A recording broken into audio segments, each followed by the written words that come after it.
সুসময় কবিতাটি আমি পাঠ করছি কবি কালীকৃষ্ণ গুহ।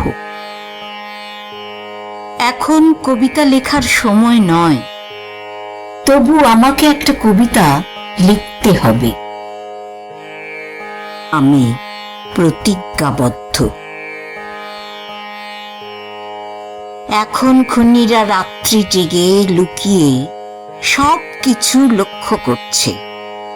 ষড়যন্ত্রকারীরা ছদ্মবেশ নিয়েছে।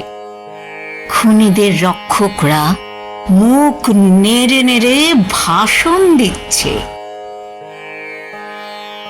এখন মধ্যরাত্রে দরজায় কড়া নাড়ার শব্দ শুনে জেগে ওঠার ভয়ের মধ্যে ঘুমোতে যেতে হবে। তবে চারদিক থেকে নিরন্তর হাততালির আওয়াজ কানে আসছে।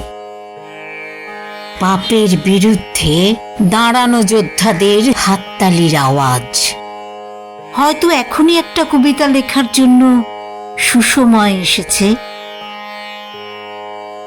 হাততালির আওয়াজ কানে নিয়ে জেগে থাকার সুসময়, জেগে থাকার সুসময়।